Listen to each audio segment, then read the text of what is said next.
primary responsibilities involve revolutionizing the fleet and developing and optimizing our unique sorting solution and the end-to-end integration with WMS.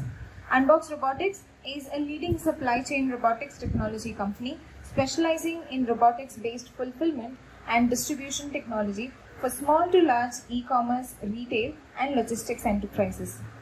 The USP for Unbox lies in the ability to scan, sort and dispatch packages in less than 50 to 70% physical space through its innovative and compact vertical sorting mechanism. It helps personnel ramp up productivity by more than 3x and thereby solving challenges in the intra-logistics operations sustainably. I have Pankaj Sharma here and he'll be speaking about swarm robotics in action. Pankaj, over to you.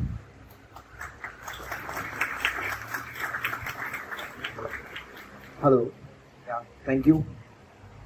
Guys, this is my first talk to the ROS community member on this side of the table, rather this side on the stage. Usually I used to spend a lot of time on that end and just, see through a kind of window on the other end what's actually happening in the world of robotics.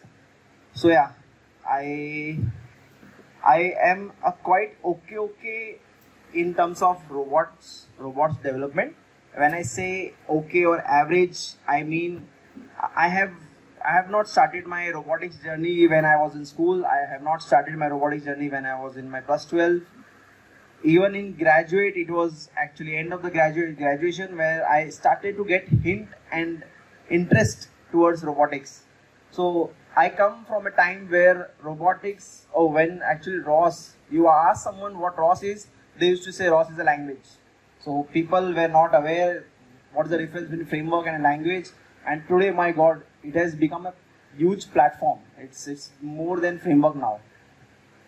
So quickly we'll start into what I want to talk about today here with you all. But mind you guys that when I say swarm robots in action, I am not here to teach you on swarm. I am not here to teach you on how you get there. Rather, I want to connect the dots. I want to highlight some missing pointers because when I started, recruiting and started to get teammates on board, I realized that this is a huge fallout in our community. And when I'm talking to Pranchu, I realized that what we need is a push to the community. So I would like to talk about my company later in the presentation, not now. Right now, I am here just as a ROS community member as you guys are. So regarding swarm, you can go out there. There is a good research being done. There are a lot of smart people, much smarter than me, who can teach you well and guide you well on how to do swarm robotics. But I would like to still, breeze through the points where I know that we tend to miss out on what is the bigger picture. So let's start. So we will go by all the generic agendas. I want to first give you an idea about what general swarm is and what we are thinking around. What's being actually implemented in industry is not really a swarm. It's I would say swarm is just a subset of multi-agent control systems. Then let's quickly start. So what is swarm robotics? Simply I have put into 4 points here. Again, kind of very cliche.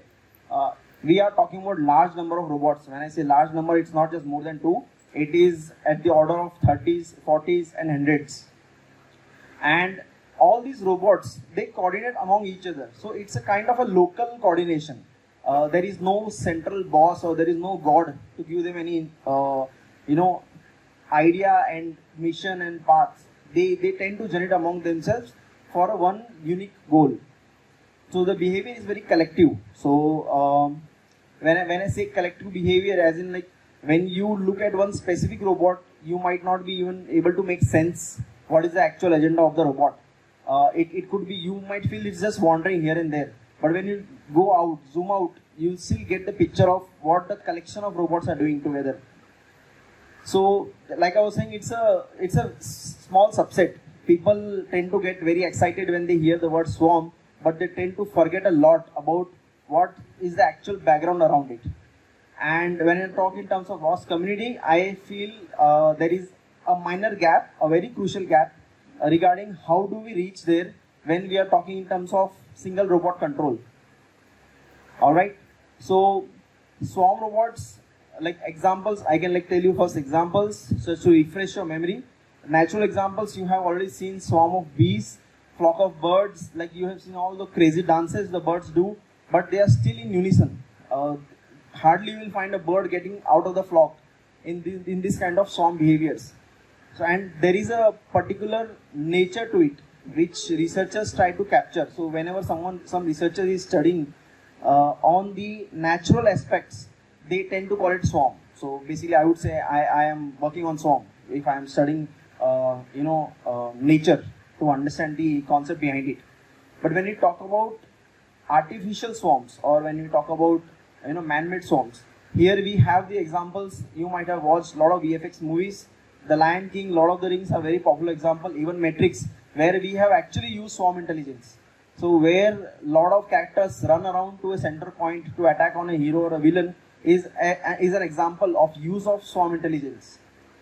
Traffic management. So I know a lot of people here are not happy with how the traffics are being managed. But guys, believe me, back there someone in a control room is actually working on implementing and improving swarm intelligence. So I have got a chance to interact with this kind of people.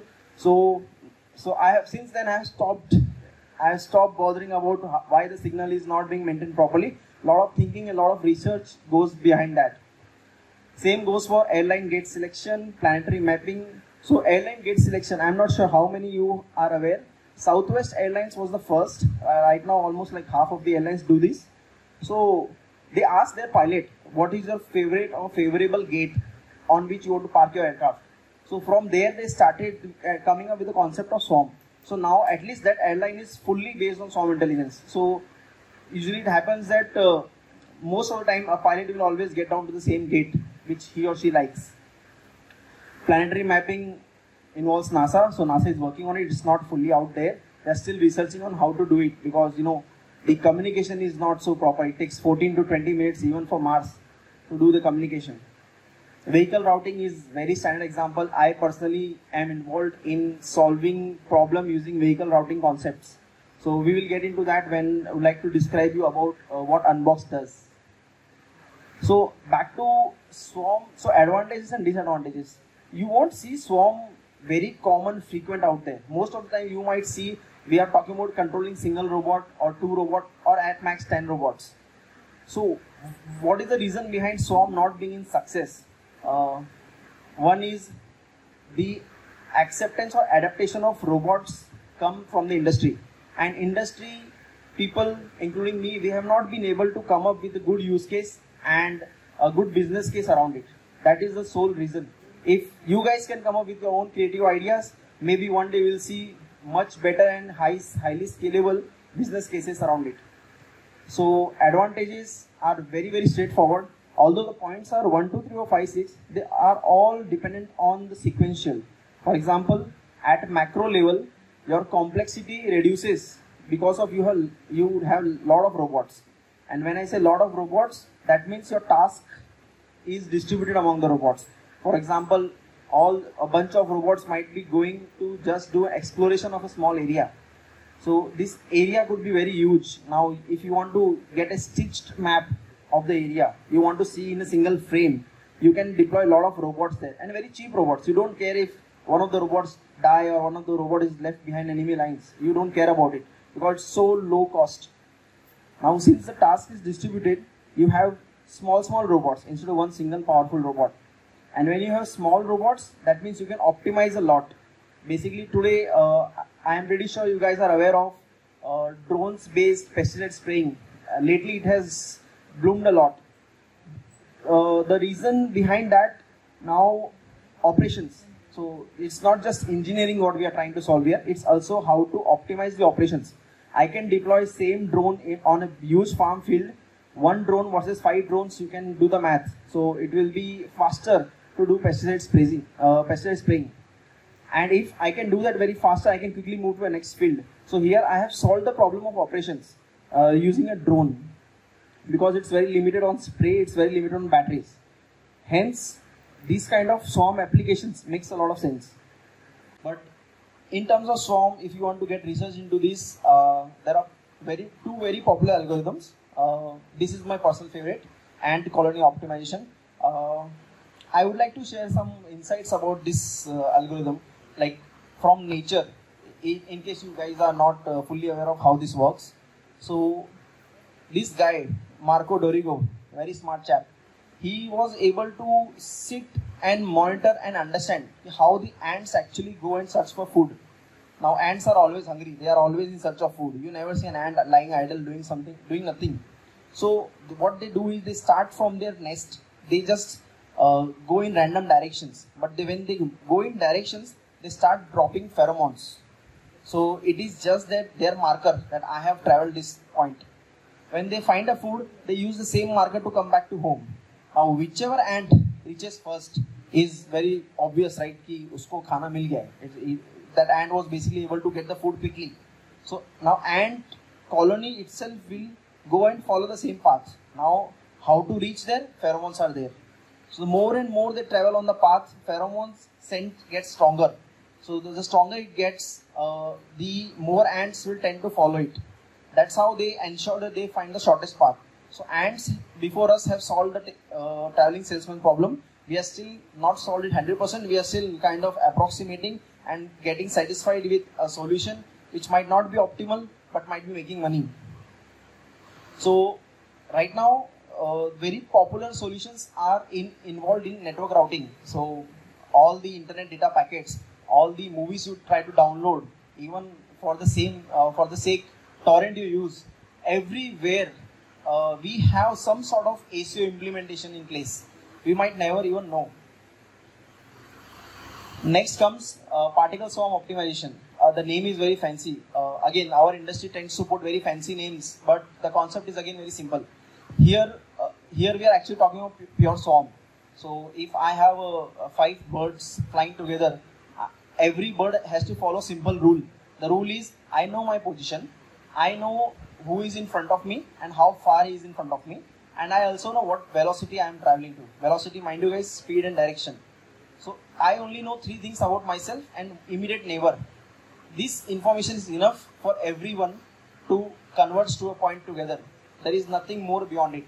But it's very difficult to implement in terms of a solution for a mission. So these are the popular swarm algorithms, but I wanted to take it to a much deeper level.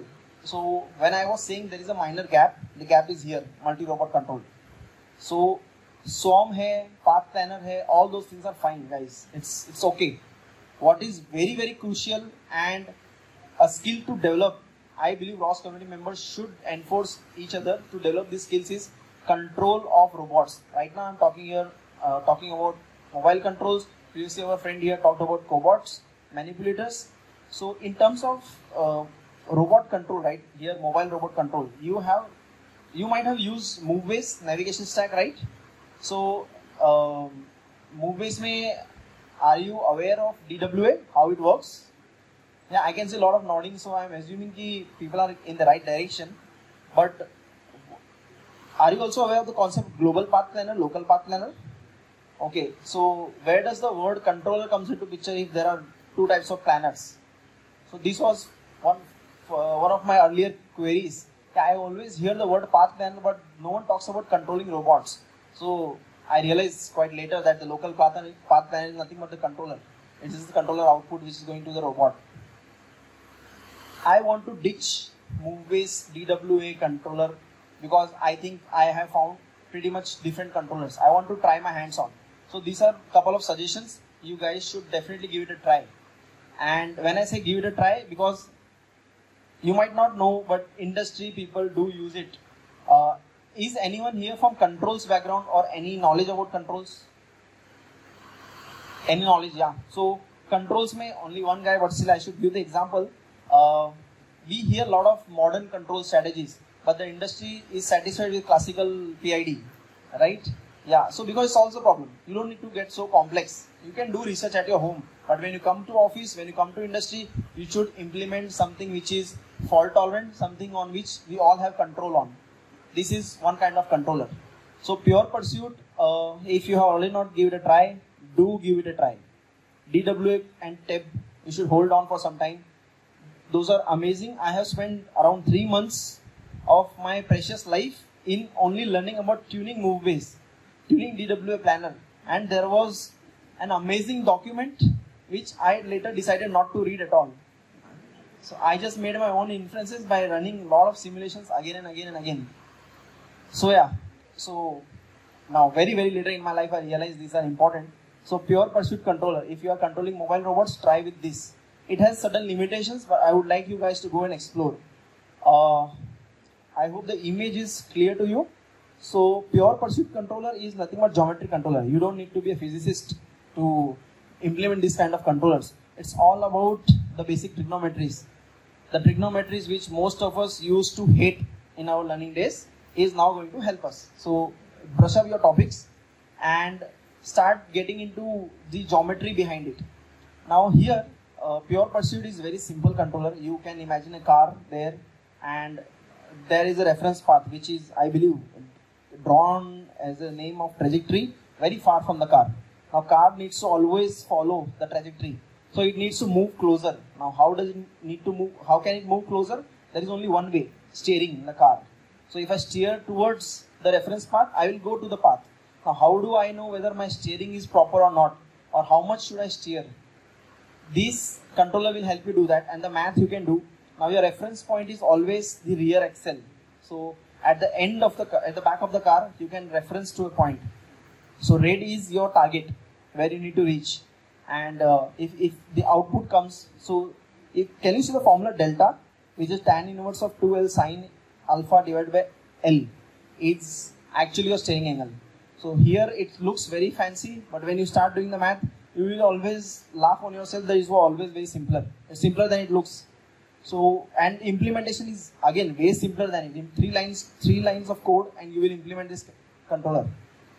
The limitation to this controller is, I would not sit in a car in which the cruise mode is set to pure pursuit, just because if it deviates very far from the trajectory path, it's the adjustment is very sharp. So I might not be comfortable, and or maybe I will adjust, assuming it is a ride. So people went one step ahead. They came up with something called a Stanley Controller. Stanley is one minor change. So from pure pursuit, it was rear axle as the reference. So I believe this was the outcome came in DARPA challenge. So they used front axle. So but they were too smart. So not just they used front axle, but they also captured both your heading error, what is your angular difference with the reference path, as well as what is the gap from the reference path. Both got captured into the same equation. So this made it more faster and is more reliable. You can see in the equation here, this will capture your cross-check error, which is E, how far you are away, and delta is your steering angle to solve the error of psi. So again, you can go through it, start with pure pursuit, again, then go to Stanley Controller and do your findings. But when I did this, I realized that there is more to explore. I reached to a controller called as model predictive controller. Now, luckily I was from controls background, so it took me around 1.5 years to understand things. If I was not from controls background, I don't know what I would have done. So this is a non-geometric controller, and we are in my current organization, we are using a variant of it to achieve our objectives. So, but this is actually not that tough. But you need to have controls background. So if you are a roboticist and you want to focus on your software skills, hold on to your software, get onto your controls background, because you, at the end of the day, you are talking about controlling a robot or controlling an arm or controlling a drone. So sharpen your control skills. Now, since you know the end goal, it will be, I believe, motivating enough for you guys to start reading about stuff which you might have neglected long back in your school days. So here, the components are only two. One is, what is the model of the vehicle you are talking about. When I say model, is actually technical word is mathematical model, but the problem is it sounds very scary because I just use the word mathematical instead. The concept is very simple. I will simply apply physics. 3 laws will be enough to give me the equation of a bicycle in this example. The second is cost function. Now I was talking about my comfortness earlier. My cost function in this case will take care of that. So cost function mein I will supply what is the maximum input I can give to my car, and second, I will also add how much far I am, like how severely I should correct my error, and this guy will do the job.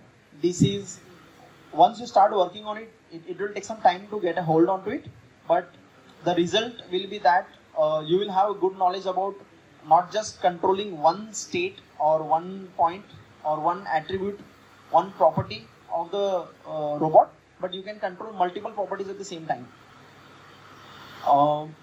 People who come from mathematical background, if are here, they will simply say, huh, this is just an optimization problem. Humko mat sikhao. I know guys, I know. Now, that was just multi-robot control system. But how do I get from ROS, just learning the ROS basics, to achieve swarm? To put it very plain, it is wrong to say even that.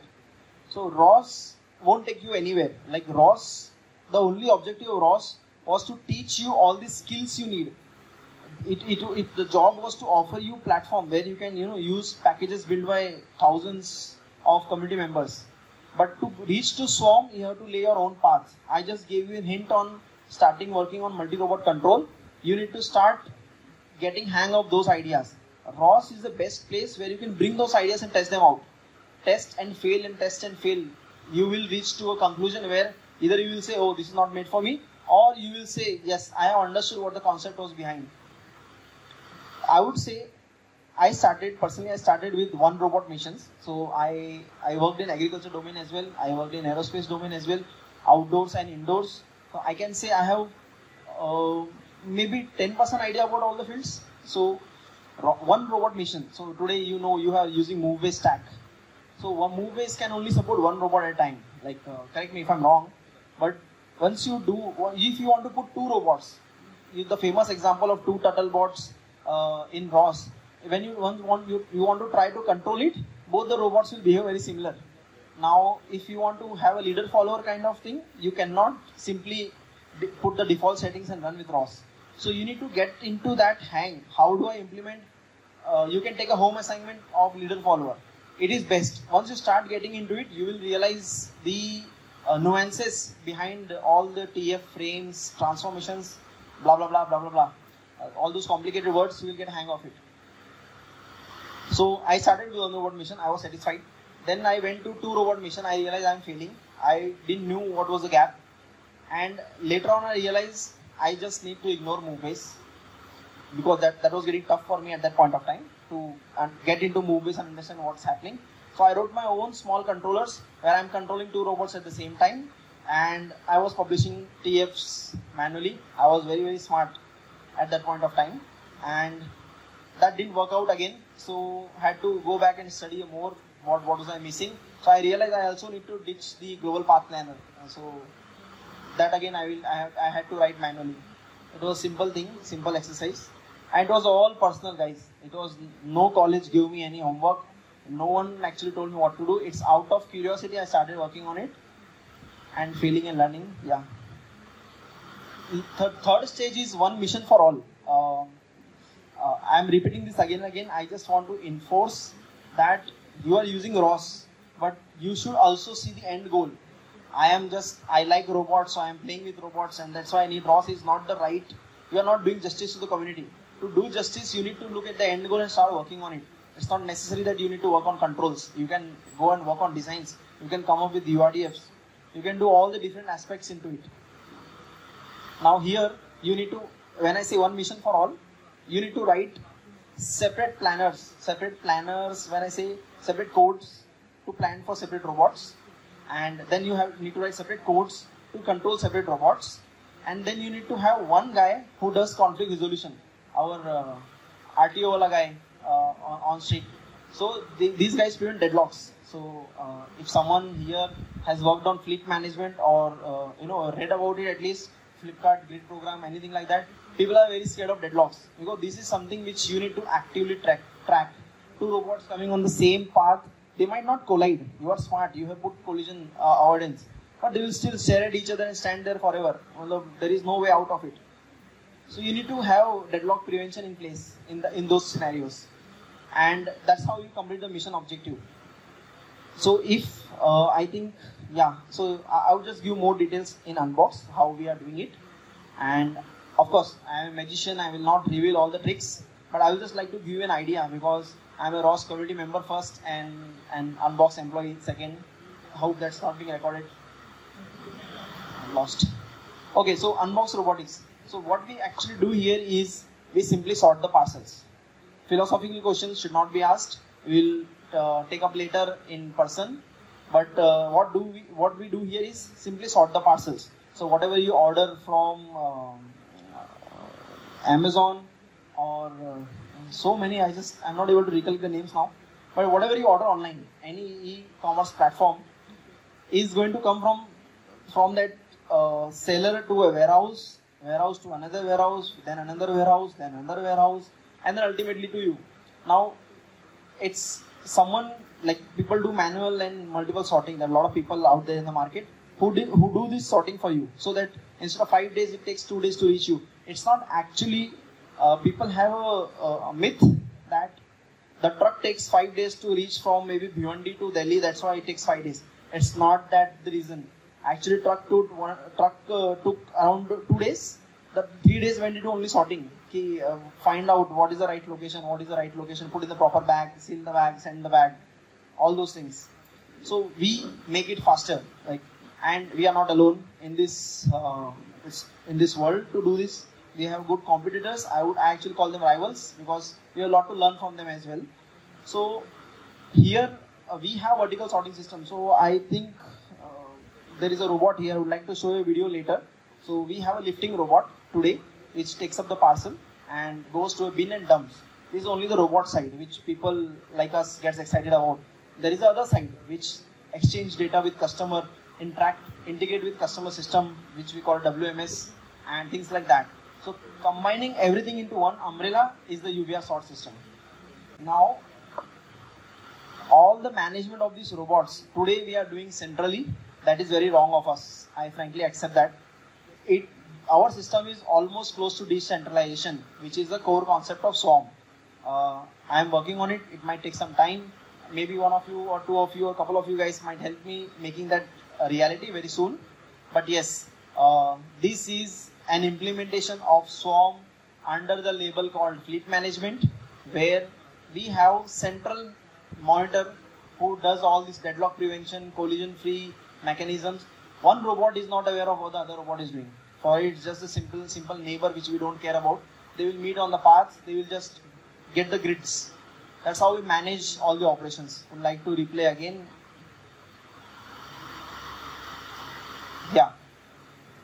So yes, these are all our robots, and this is one of our sites. We have already deployed a couple of sites, and this actually pretty much sums up my presentation to you guys. And now I can take up some questions, non-philosophical ones, please. You just said that knowing ROS itself is not enough. There are various aspects that you should be able to contribute. So, do you think path planning, and second is the image processing, these two aspects, being able to know these two aspects, having skills in them, does that satisfy the demand that you are talking about? Yes, it does. It does. Image processing again is independent of ROS. Image processing is actually came out from a very different field altogether to solve a different problem altogether. But community was very smart to use that. And so yes, image processing is a skill which helps us a lot when you are talking in terms of AMRs and and also places where we can invest and afford to have a lot of infra to support that. In terms of path planner, again, path planner is nothing but node search graph which is running in the backend. It is again came from a different field altogether to solve a different problem altogether. But now we are able to use that to achieve objective of moving from point A to point B in any scenario. So yes. Does that also include A star and RRT, those ones? Yeah, so path planner, all for the matter of fact. You can write, you don't even need to write an A star. Like you can generate your own zigzag pattern manually yourself. That qualifies you that you are aware of, when I say you, sorry, I mean in general everyone. So you are qualified enough to have an understanding of what the path planning is, because you already created a mission out of it. And then A star, D star, Dijkstra, D light, D star light, all these are variations of different sort of path planners. A star is very popular to use. Uska heuristic is very simple. It's Manhattan distance. I hope you guys are aware of difference between Manhattan and Euclidean. Okay, I learned quite a later in time. So I want you guys to learn as soon as possible. You said that your robot is centralized right now. So what's your planning about decentralizing? Like, I want to give the intelligence to the robots. And when I say centralized, it is not that we are not capable to make it centralized in terms of the architecture. Damn, the communication industry, communication technology itself are very, very limited. Hence, I just was hearing one point regarding 5G communication, how it can help. So we want to explore those kind of solutions before getting into, distributing the architecture, giving power to all the robots. The robots are like communicating with each other? No, not in this case. Okay, thank you. So in the swarm robots, right, it not only just plans itself globally, it also avoids gridlocks, right? So where does the distinction between local and global planner happens? So local planner, I was mentioning earlier, is purely control.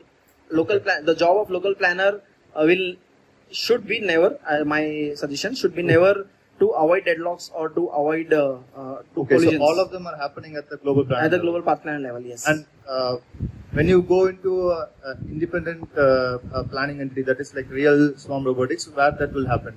Then there is logical answer is that it should happen with the swarms, with the robot nodes itself. Okay, so then it will be local. Then it needs to be broken down, or I would say piggyback to all the nodes. Any idea towards moving on neural heuristics for the local planning at that stage? Not at this point of time. Okay. I wanted to saturate all my options on deterministic solutions. Okay. Once I step into the world of anything under the umbrella of machine learning, that's where I will lose control of my system, and then I have to rely on a lot of empirical data. Understand. Cool.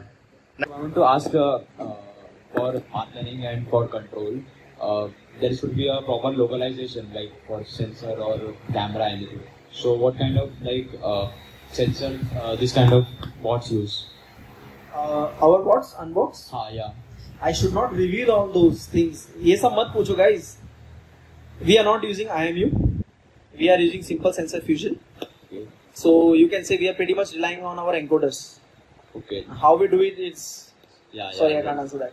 So one more question about, you said that all the path planning is done globally.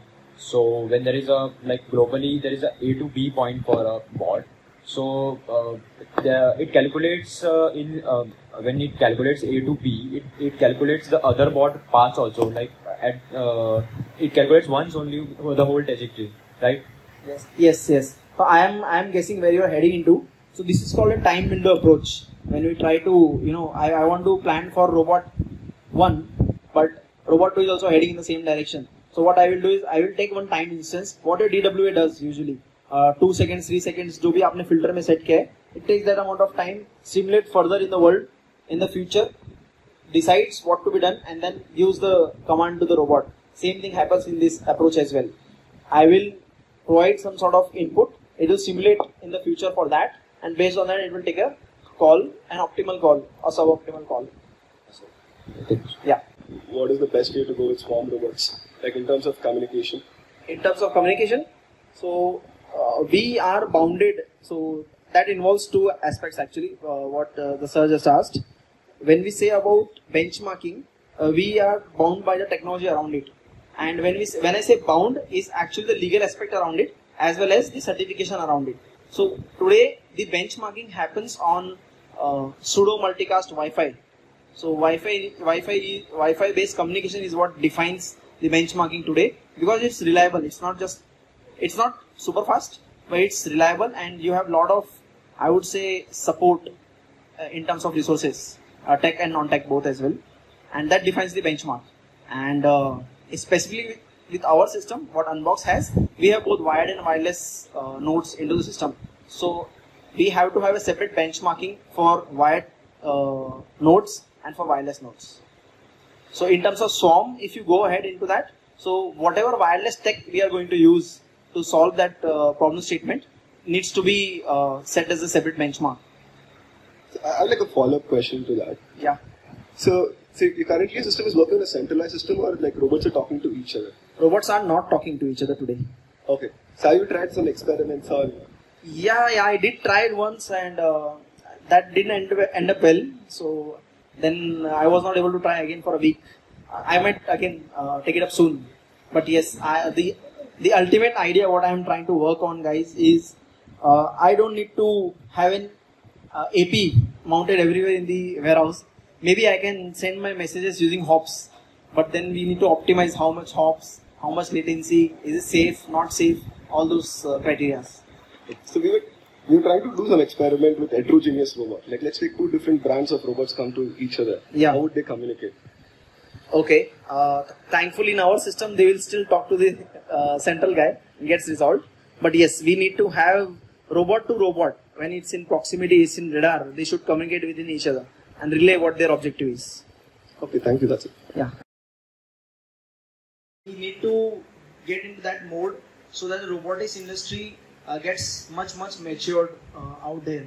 And to be honest, I am not very excited about the status of the robotics industry today, but I am only relieved that we have support like the team, RigBetel team here, and many more others out there who wants to improve this, who wants to make this industry mature. Please continue working in this direction, and you can always reach out to me. Thank you. Thank you so much.